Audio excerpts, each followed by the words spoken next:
عليه ونعوذ بالله من شرور أنفسنا ومن سيئات أعمالنا من يهده الله فلا مضل له ومن يضلله فلا هادي له ونشهد أن لا إله إلا الله وحده لا شريك له ونشهد أن سيدنا ونبينا ومولانا محمدا عبده ورسوله أرسله بالحق بشيرا ونذيرا وداعيا إلى الله بإذنه وسراجا منيرا صلى الله تعالى عليه وعلى آله وأصحابه وسلم تسليما كثيرا أما بعد فأعوذ بالله من الشيطان الرجيم بسم الله الرحمن الرحيم فلما دخلوا عليه قالوا يا أيها العزيز مسنا وأهلنا الضر وجئنا ببضاعة مزجاة فأوف لنا الكيل وتصدق علينا إن الله يجزي المتصدقين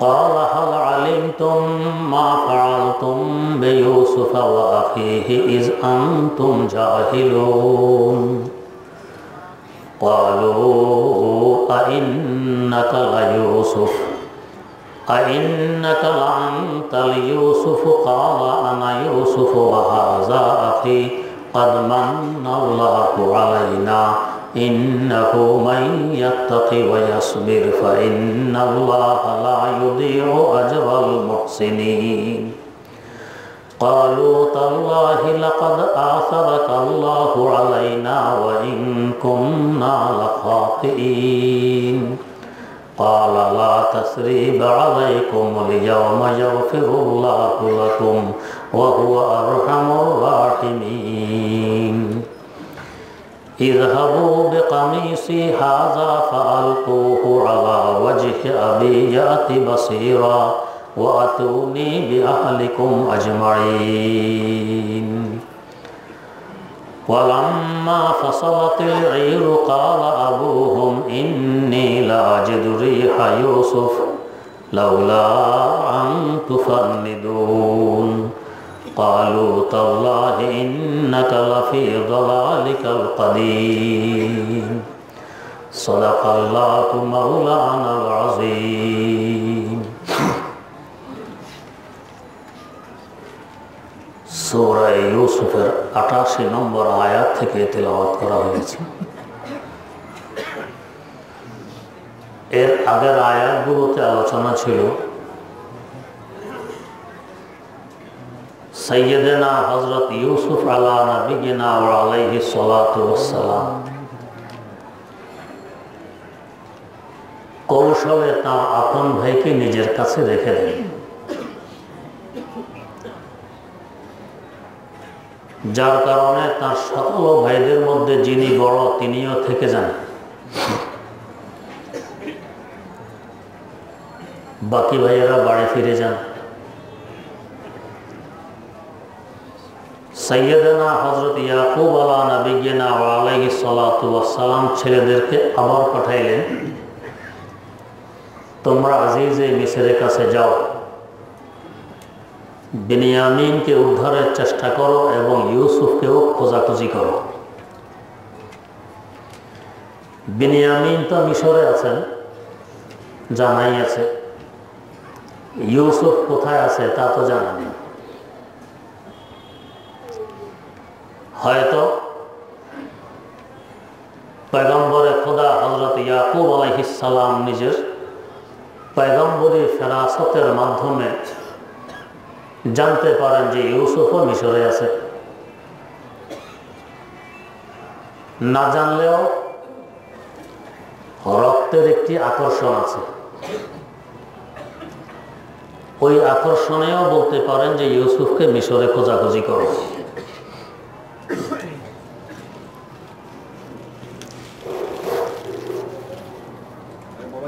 ওনার ভাইয়েরা আবার মিশরে আসলো, খাদ্যশস্যেরও প্রয়োজন, ভাইকে উদ্ধার করারও দরকার। এসে ফালাম্মা দাখালু আলাইহ, ইউসুফের কাছে যখন আসলেন, সরাসরি শুরুতেই বিনিয়ামিনের কথা বললে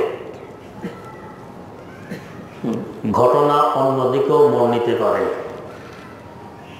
আগে হাবভাব বুঝতে হবে ওনার মন মেজাজ এই মুহূর্তে কেমন। যদি ভালো দেখি, নরম দেখি,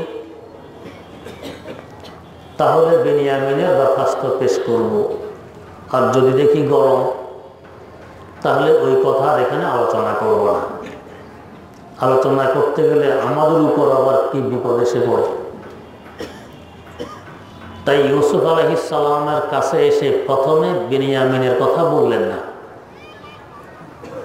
বললেন ইয়া আইয়ুহাল আজিজ, ও আজিজে মিসর, মাসানা ওয়াহালানা দুর, আমাদের এবং আমাদের পরিবারবর্গের অবস্থা বড় শোচনীয়। দুর্ভিক্ষের কারণে অবস্থা বড় শোচনীয়। ওয়াজিনা বিবিদাআতিন মুজজাত, আমরা আপনার কাছে এসেছি অনুল্লেখযোগ্য কিছু বিনিময় নিয়ে, খাদ্যশস্যের বিনিময়। সে বিনিময় কি? কোন কোন তাফসীরে লেখে অচল টাকা। ওই যুগে তো চলতো সোনার উপর টাকা। তো সোনার উপর টাকার সাথে তখনও কিছু বেজাল দেয়া হতো। বেজাল বেশি হলে একে বলতো খোটা, এটা চলতো না, অচল। সচল টাকা তো শেষ হয়ে গেছে, দুর্ভিক্ষের কারণে কিছু অচল টাকা নিয়ে এসেছে। অথবা কিছু পণ্য যেগুলো আজিজের সাধারণত দরকার হবে না, বিদাআতিন মুজজাত, অনুল্লেখযোগ্য কিছু পুঁজি নিয়ে এসেছে আপনার কাছে। ফাউফে লানাল কাইল, অতএব আমাদেরকে মতো কম দিবেন না, মাথা পিছু আগে যা দিতেন তাই দিয়ে দিবেন। ওয়াতাসাদ্দাক আলাইনা, যদিও এগুলোর বিনিময়ে আমরা যে টাকা পয়সা দিচ্ছি এগুলো অচল, যে পণ্য দিচ্ছি উল্লেখযোগ্য নয়,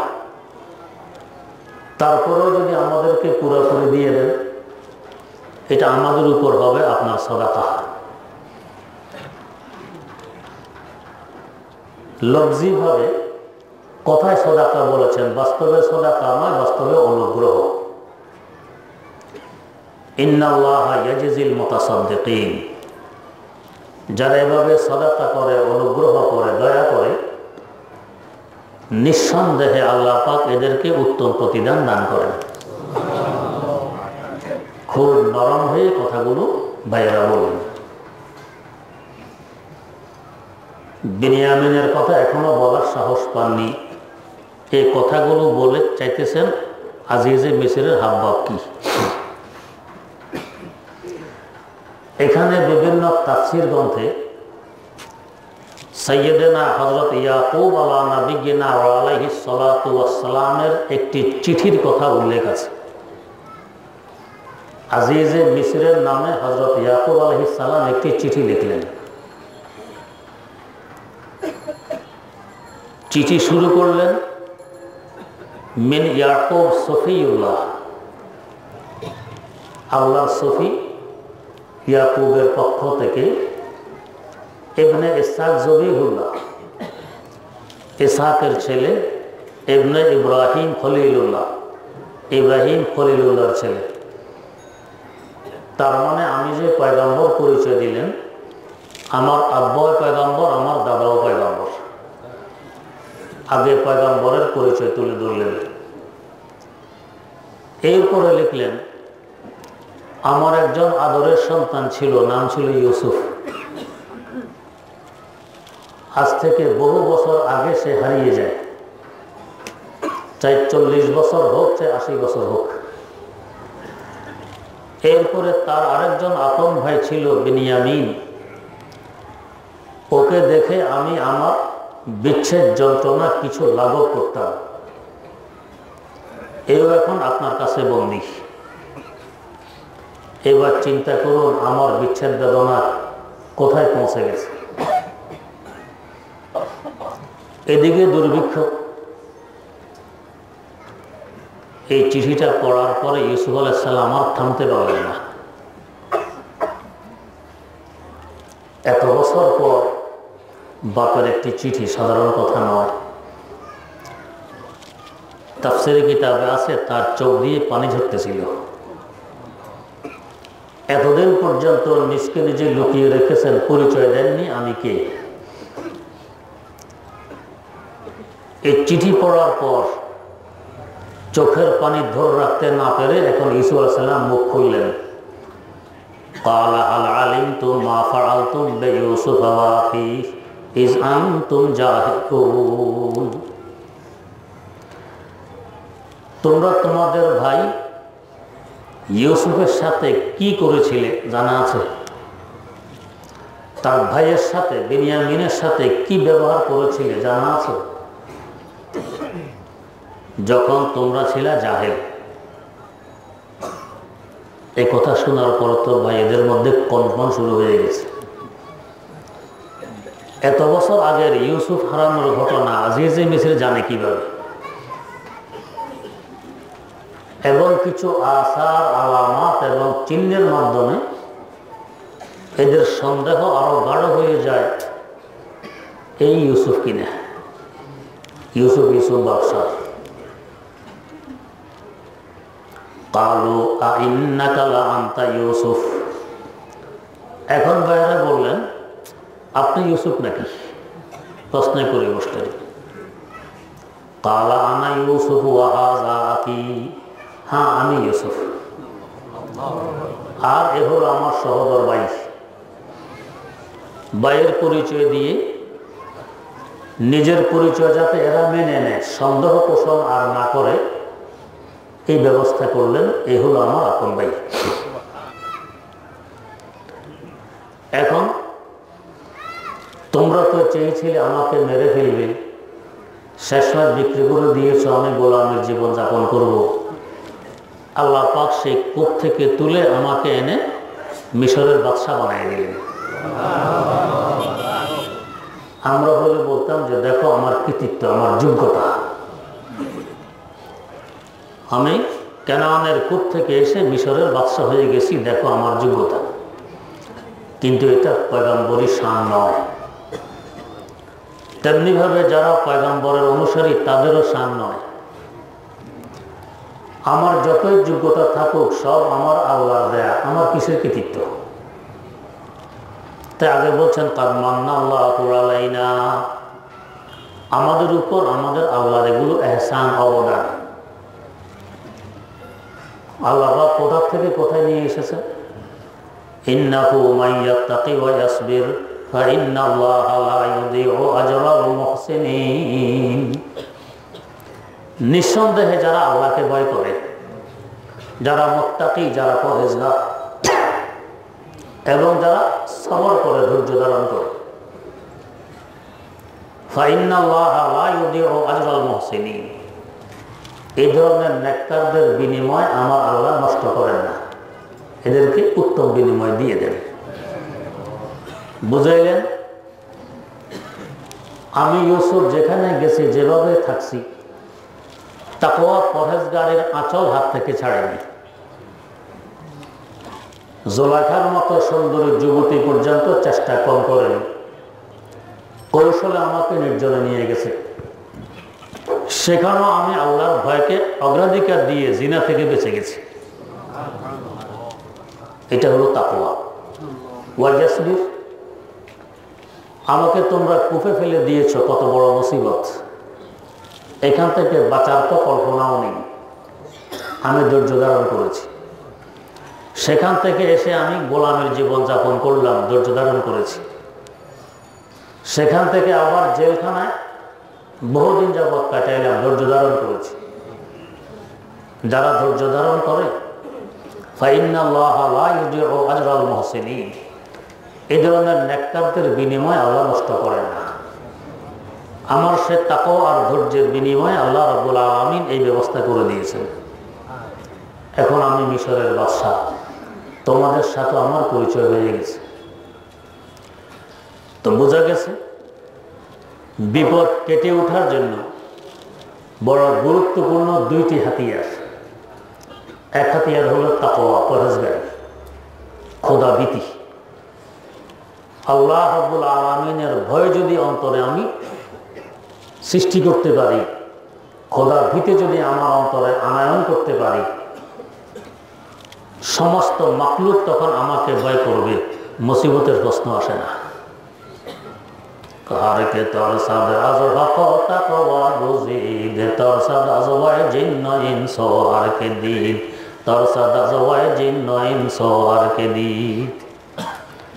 হযরত সাহাবায়ে কেরাম রাদিয়াল্লাহু তাআলা আনহুমের জামাত ধর্মীয় যুদ্ধে বেরিয়েছেন। চলতে চলতে আফ্রিকার মহাজঙ্গলে পৌঁছলেন, যেখানে বাঘ ভাল্লুক সাপ বিচ্ছু গিজগিজ করে, মানুষ থাকার প্রশ্নই আসে না। সন্ধ্যা হয়ে গেছে, এখানে থাকতেই হবে। আমিরে জামাত এলান করলেন, ও জঙ্গলের বাসিন্দারা, হিংস্র প্রাণী সকল, আমরা শেষ জমানার নবীর সাহাবী। আল্লাহ পরিচয় তো দেন না যে আমাদের কাছে অস্ত্র আছে, তীর ধনুক আছে, তলোয়ার আছে, এদিকে আসলে খবর নিয়ে ছাড়ব না। বাহাদুরি নয়, বীরত্বর পরিচয় নয়, বরং আমরা শেষ জমানার নবীর সাহাবী পরিচয় দিই। আজ রাত আমাদেরকে এখানে থাকতে হবে, তোমরা আমাদের জন্য একটু জায়গা ছেড়ে দাও, খালি করে দাও। হিংস্র প্রাণীর সাথে মানুষের মতো কথা বলতেছে। কি পরিমাণ আস্থা আমার আল্লাহর উপরে থাকলে এটা সম্ভব হয়। বাস তার এই ঘোষণা শোনা মাত্র সাপ বিচ্ছু নিজেদের বাচ্চা মুখে নিয়ে জায়গা খালি করে দিচ্ছে, বাঘ ভাল্লুক নিজেদের বাচ্চা মুখে নিয়ে জায়গা ছেড়ে দিচ্ছে। কিছু জায়গা পরিষ্কার হয়ে গেল তাদের থাকার জন্য, এখানে তারা রাত কাটাইলেন। রাত্রে দেখেন চতুর্দিকে বাঘ ভাল্লুক পাহারাদারি করতেছে। কেন? এরা বোঝে শেষ জমানার নবীর সাহাবীর এলান আর ঘোষণা তো আমরা শুনেছি, পুরো জঙ্গলের বাসিন্দারা তো শোনেনি। ওরা যদি না চিনে অতর্কিতভাবে এসে আক্রমণ করে বসে, সাহাবী রাসূলের সাথে বেয়াদবি হবে। হিংস্র প্রাণীরা পর্যন্ত তাদের ইজ্জত চিনে, ইজ্জত বোঝে যে সাহাবায়ে কেরামের ইজ্জত কি করিবেন। আল্লাহ পুরো কিছু দুঃসাহসিকতার পরিচয় আমরা দেই, সাহাবায়ে কেরামের দোষ ত্রুটি খুঁজে বেড়াই। অমুক সাহাবীর এই দোষ, তমুক সাহাবীর এই দোষ।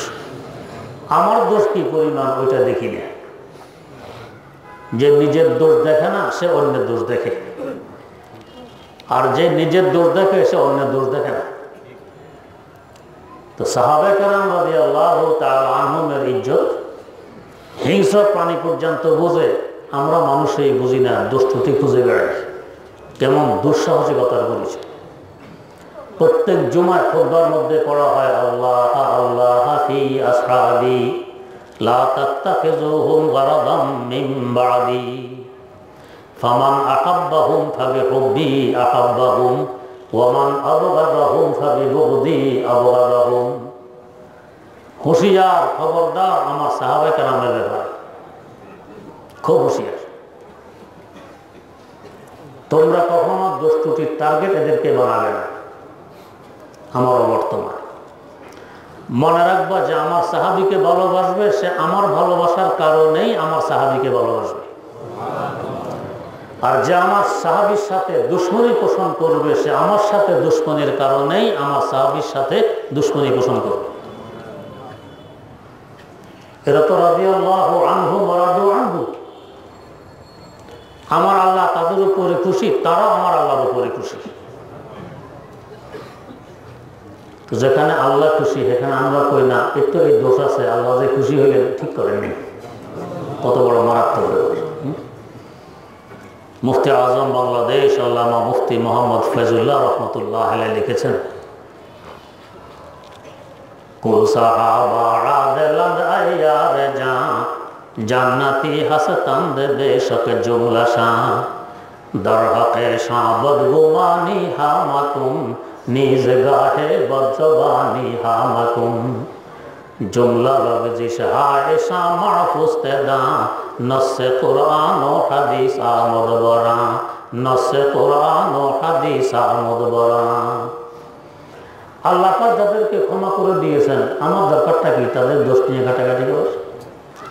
চলে গেছেন 1400 1450 বছর আগে, এখন ঘাটাঘাটি করলে কি লাভ হবে? নিজের চিন্তা নিজে করি, ওনাদের চিন্তা ওনারা করে গেছেন। ওনাদের কারণে আমাদেরকে জিজ্ঞেস করবে না যে সাহাবায়ে কেরামের ব্যাপারে তুমি ঘাটাঘাটি কি পরিমাণ করেছিলে, জিজ্ঞেস করবে।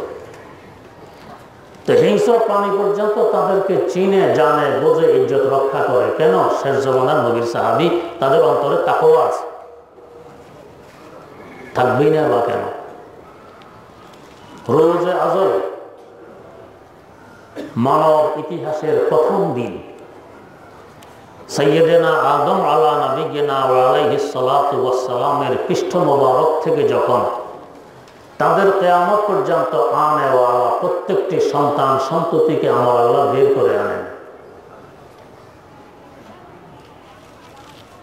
বের করার পর একটি বিশেষ দৃষ্টি দিলেন এই কোটি কোটি মানুষের দিকে।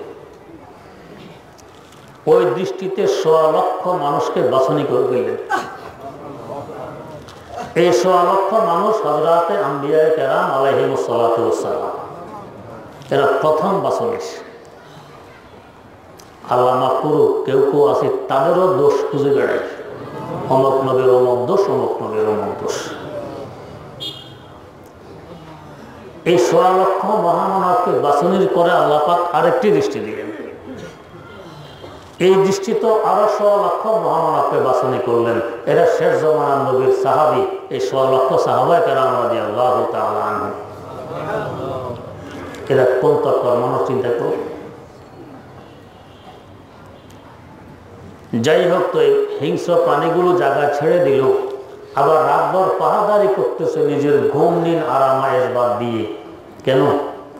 এদের অন্তরে তাকওয়া আছে, এরা আমার আল্লাহকে ভয় করে, তাই এদেরকে সকল প্রাণী সকল মাখলুক ভয় করে।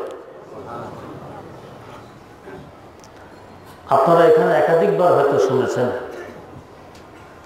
বাস্তব অর্থে যারা নবীর অনুসারী, সাহাবায়ে কেরামের অনুসারী, হযরতে আউলিয়ায়ে কেরাম রাহিমাহুমুল্লাহ, তাদেরও দেখা যায় একই অবস্থা। আমাদের উজানির কুতবে ওয়াক্ত কারি ইব্রাহিম রহমতুল্লাহ আলাইহি নোয়াখালী থেকে উজানি এসে বাড়ি করলেন। চতুর্দিক জঙ্গল, তখন আবাদি কম ছিল। নিজ হাতে জঙ্গল কেটে সাফ করতেছেন, পরিষ্কার করতেছেন। জঙ্গল কাটতে কাটতে জঙ্গলের মধ্যখানে গিয়ে দেখেন এক গম্বুজওয়ালা একটি বিল্ডিং জঙ্গলের ভিতরে। বিল্ডিং এর দুয়ার পর্যন্ত পৌঁছে দেখেন ভিতরে বাঘ বাচ্চা কতগুলো নিয়ে ঘুমায়। আমরা হলে দাওয়া থুয়ে দিতাম দৌড়, হে সুবহানাল্লাহ, ভিতরে বাঘ। কিন্তু আল্লাহর ওলি বিল্ডিং এর দুয়ারে দাঁড়িয়ে মানুষের নেয় বাঘের সাথে কথা বলা আরম্ভ করলেন। বলতেছেন, এই বাঘ, তোর জন্য গাছতলা যথেষ্ট, ঘর দুয়ারের প্রয়োজন পড়ে আমাদের মানুষের, আমরা দুর্বল, তোদের ঘরের দরকার হয় না। এক কাজ কর, তুই এই ঘরটি আমার জন্য ছেড়ে দে, গাছতলায় চলে যা। বাঘ তো ঘুমে, ওনার কথা কল্লা তুলছে। আমরা হলে এক থাপ্পড় দিয়ে মাথার বাটে নিয়ে যেত, কিন্তু আল্লাহর ওলির কথা শুনে বাচ্চাগুলো মুখে নিয়ে ঘরটি ছেড়ে দিয়ে গাছতলায় চলে গেল। হারকে তরসান আজহাক তাকওয়া গুজিদ তরসাদ আজওয়ায় জিন্ন ইনস হারকে দিন তরসাদ আজওয়ায় জিন্ন ইনস হারকে দিন। যার অন্তরে তাকওয়া আছে, আমার আল্লাহর ভয় আছে, একে সমস্ত মাখলুক ভয় পায়। তো সাইয়েদানা ইউসুফ আলাইহিস সালাম বললেন, ওমা ইয়াত্তাকি, যে আল্লাহকে ভয় করে আল্লাহ তার বিনিময়কে নষ্ট করেন না। এক সময় সে ইজ্জত পেয়ে যায়। ওয়ায়াসবির, এবং যে ধৈর্য ধারণ করে, ধৈর্য ধারণের এত দাম। আরেক আয়াত আমার আল্লাহ বলেন, ইন্নাল্লাহা মা'আস সাবিরিন, নিঃসন্দেহে সন্দেহাতীতভাবে ধৈর্যধারীদের সাথে আল্লাহ থাকেন। তো ধৈর্য ধারণকারীদের সাথে যে আল্লাহ থাকেন, তো এর আর কিছু লাগে? আল্লাহ তো এর কাছে। এখানে আবার কেউ বলবেন, হুজুর ধৈর্য ধারণকারীর সাথে আল্লাহ থাকেন, তো দেখি না কেন?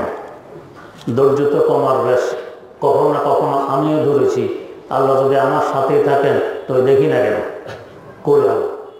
কথা শুনি না কেন? কথা শুনি না, দেখিও না, ধরতেও পাই না, এ কেমন সাথে থাকা হলো? ভাইয়া, আমার আপনার রূহ আছে কি নেই? বিশ্বাস হয়? না থাকলে তো লাশ হয়ে থাকতাম এখানে, মুর্দা ভিতর। রূহ আছে। এই যে রূহ সবসময় আমার কাছে আসে, কত কাছে? এর থেকে কাছে তো হইতেই পারে না। আমার রূহ আমার যত কাছে। জীবনে তো রূহ দেখছেন, ধরতে পারছেন না? রূহের কথা শুনছেন, কথা শুনি না, ধরতেও পারি না, দেখতেও পাইনি, এরপরও বিশ্বাস করে রূহ আমার সাথে আছে। আমার আল্লাহ নিজে বলতেছেন, আমি ধৈর্যশীলদের সাথে আছি। এটা বিশ্বাস করতে আপত্তি কেন? মূল কথা হলো তিনি আছেন আমাদের সাথে, কিন্তু বোঝার মতো যোগ্যতা আমাদের নেই।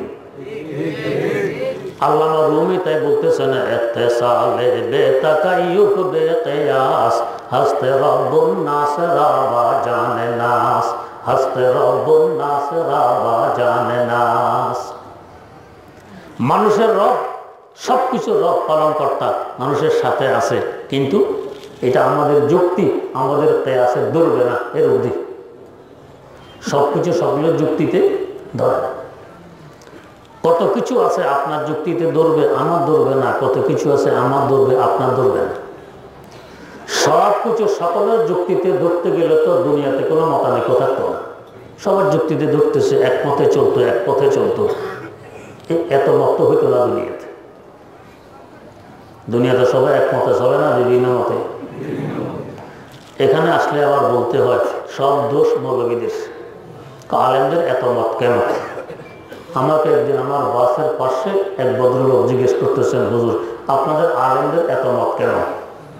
ভাই কত মত? একজন শাসনতন্ত্র আন্দোলন, আরেকজন খেলাফত আন্দোলন, আরেকজন খেলাফত মজলিস, এইভাবে কয়টা হইল? 5টা তো হইল।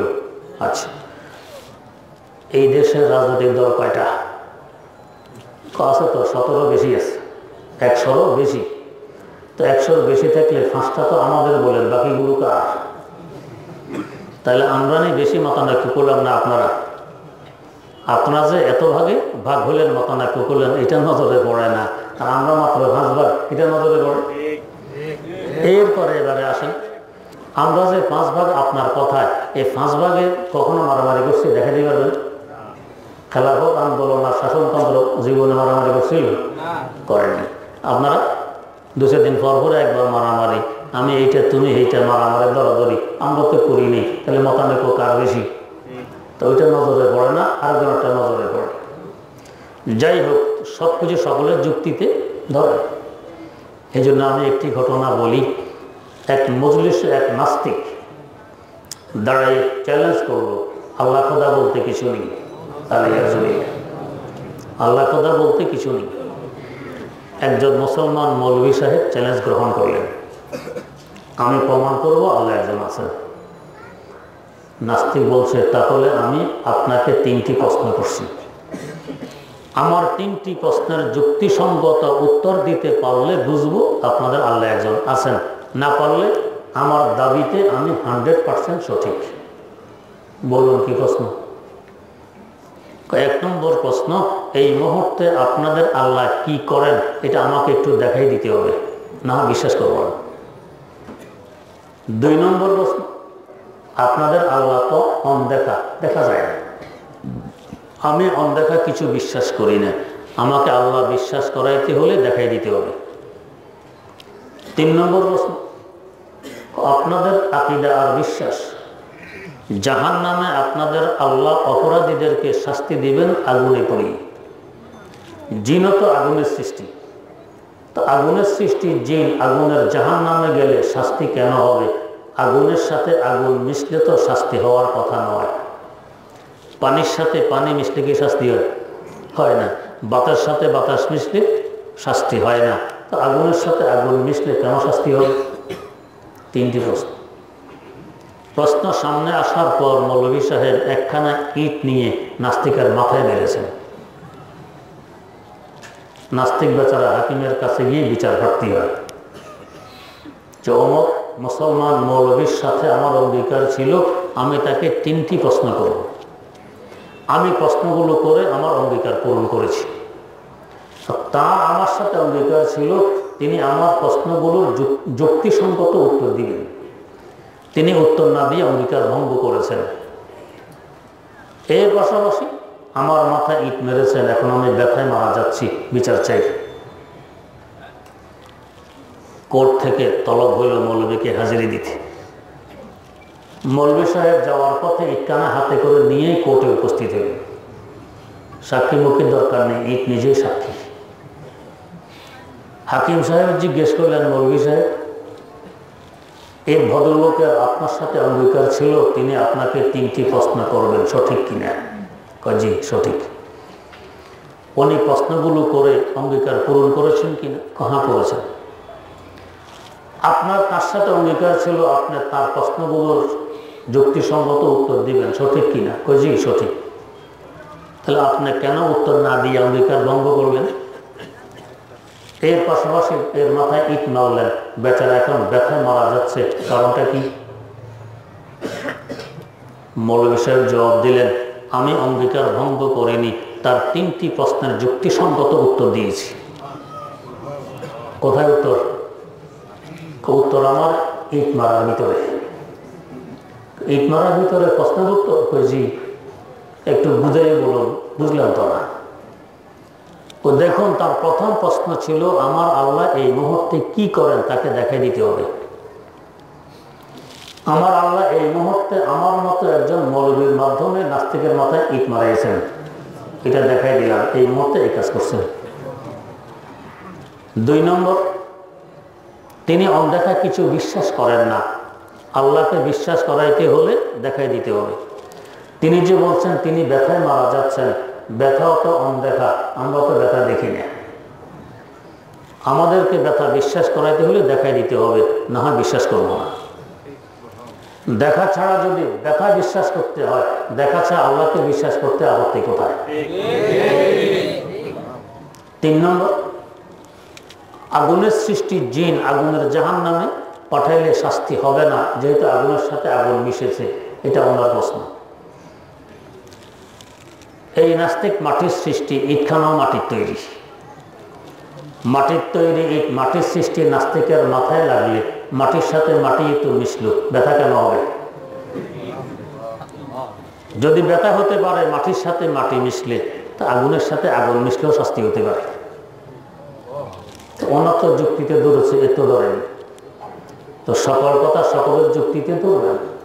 তো আল্লাহ রাব্বুল আলামিন ধৈর্যশীলদের সাথে আছেন, আমার যুক্তিতে না ধরতে পারে আরেকজনের ধরবে। আর বাস্তব হলো এটা যুক্তির ঊর্ধ্বের কথা। আল্লাহ পাক আছেন সাথে, কিন্তু আমি দেখব না, ধরতে পারবো না, তার কথাও শুনব। হ্যাঁ, যদি ওই কান থাকে তাইলে কথা শোনাও যাবে। তো কোনো আল্লাহর ওলি বলছিলেন, তো যে সা কোই हमदम कोई दम साज नहीं है, तो जैसा कोई हमदम कोई दम साज नहीं है, बातें तो है हर दम मगर आवाज नहीं है, बातें तो है हर दम मगर आवाज नहीं है। আল্লাহ, তোমার মতো এমন বন্ধু, এমন সাথী, এমন সাথে থাকার মতো তার কাউকে দেখিনি। বড় আশ্চর্য কি! बातें तो है हरदम मगर आवाज नहीं है। অহরহ কথাবার্তা চলে আন্তরিকভাবে, আওয়াজবিহীন অবস্থায়, আওয়াজ আসে না, যে কথা চলে। কওলে ইউরা লাখনো নাই, আওয়াজও নাই। আমার আল্লাহর কথা আওয়াজ নেই, আওয়াজ ছাড়া কথা চলে। তা আমাদের সেই কর্ণ নেই, তাই শুনি না। যাদের আছে এরা শুনতো যে এখন এই কথা চলতেছে। মানব ইতিহাসের প্রথম দিনের কথা বললাম, আমাদের কি মনে আছে ওই দিনের কথা? কিছুই মনে নেই। কিন্তু সাইয়েদনা ফারুক আজম ওমর রাদিয়াল্লাহু তাআলা আনহু বলেন, ওই দিন আমার সামনে কে ছিল, ডানে কে ছিল, বাঁয়ে কে ছিল, আমি এখনো বলতে পারি। ওনাদের তো সেই যোগ্যতা আছে, তাই করেন, আমাদের নিতে পারি না। তো যাদের ওই কান আছে তারা শোনেন, আমাদের সে কান নেই, তা আমরা শুনি। এই জন্য কোনো বুজুর্গ বলছিলেন, কত মেরে নজরে কো হরদম লেকে ভাই আমদা হো পর, তো মেরে নজরে কো হরদম লেকে मैं आमदा हूँ पर, बख्श वो नूरे बसीरत जैसे तू आवे नजर, बख्श वो नूरे बसीरत जैसे तू आवे नजर। আল্লাহ, তুমি তো আমার কাছে আছো সব সময়, কিন্তু দেখার মতো চক্ষু তো আমাকে দাওনি, তা আমি দেখতে পাই না। আল্লাহ মেহেরবানি করে চক্ষুটা দান করো, যেখানে তোমাকে দেখা সম্ভব সেখানে গিয়ে যাতে তোমাকে দেখতে পাই।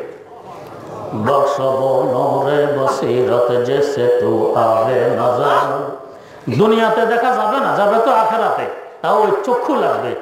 কাফের, মুশরিক, নাস্তিক, মুরতাদ এরা তো দেখবে না, দেখবে তো মুমিন। আল্লাহ এমন একটি চক্ষু দান করো, যে চক্ষু দ্বারায় যেখানে তোমাকে দেখা সম্ভব সেখানে যাতে আমি দেখতে পাই।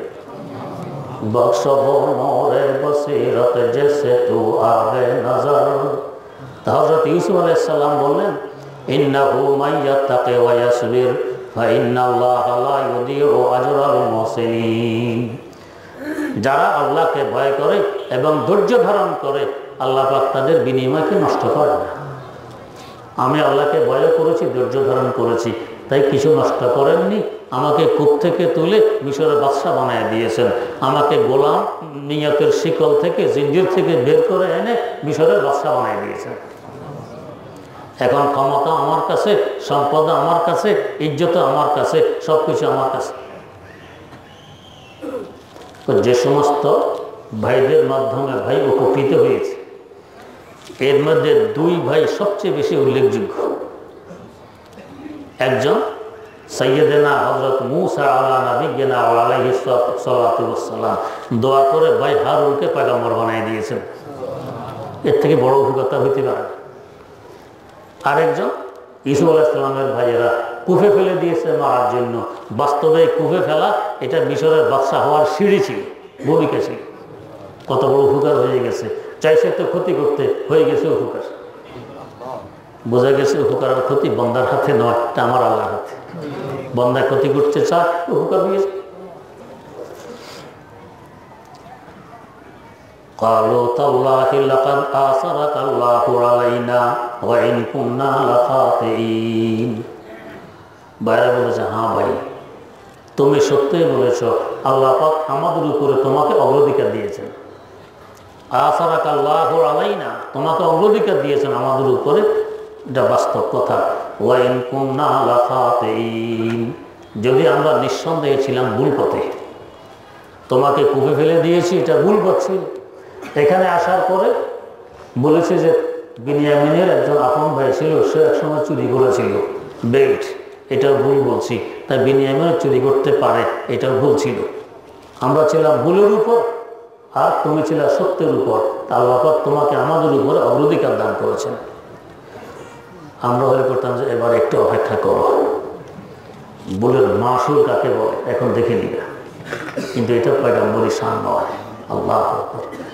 قال لا تثريب عليكم اليوم। কত বড় অপরাধী ভাইয়েরা করেছেন, কূপে ফেলে দিয়েছেন মেরে ফেলার জন্য। সেখানে মারতে পারলেন না, বণিকরা তুলে নিল। আবার গোলাম বলে বিক্রি করে দিয়েছেন, তাও 20 টাকার বিনিময়ে। 10 ভাই 2 টাকা 2 টাকা করে বা ঘরে নিয়ে গেছে, 20 টাকার বিনিময়ে বিক্রি করছে। কিন্তু সেই পয়গম্বর বলতেছেন কি, লা তাসরিবা আলাইকুমুল ইয়াওম, আজকে তোমাদের কোনো পাকড়াও হবে না। কোনো বিচার হবে না, প্রতিশোধ নেওয়া হবে না। ইয়াগফিরুল্লাহু লাকুম, আমার আল্লাহ তোমাদেরকে ক্ষমা করুন। আমি তো করছি, আমার আল্লাহর কাছে সুপারিশ, আমার আল্লাহ তোমাদেরকে ক্ষমা করুন। ওয়া হুয়া আরহামুর রাহিমিন, আমার আল্লাহ বড় দয়াশীল, আমার আল্লাহ বড় দয়াশীল। যারা গুনাহগার, যারা নাফরমান, এরাও যদি ক্ষমা চায় আমার আল্লাহ ক্ষমা করে দেন। তো তোমাদেরকে আমার আল্লাহ ক্ষমা করুন। তাই এমন আল্লাহর রহমত থেকে নিরাশ হওয়া মুমিনের শান নয়। যে আল্লাহ এত বড় অপরাধীকে ক্ষমা করে, এই আল্লাহর দরবার থেকে নিরাশ হওয়া মুমিনের শান নয়। আল্লাহ আমার আত্মার রহমতুল্লাহ আলাইহি বলেছিলেন, না উম্মিদ আজ রহমতাতে শয়তান বুয়াদ, না উম্মিদ আজ রহমতাতে শয়তান বুয়াদ। আল্লাহ তোমার রহমত থেকে শয়তান নিরাশ হয়, মুমিন মুসলমান কখনো নিরাশ হয় না। এরা সবসময় আশা বেঁধে থাকে। আল্লাহ রাব্বুল আলামিন আমাদেরকে পয়গম্বরের সুন্নতের উপরে অটল থাকার তৌফিক দান করুন।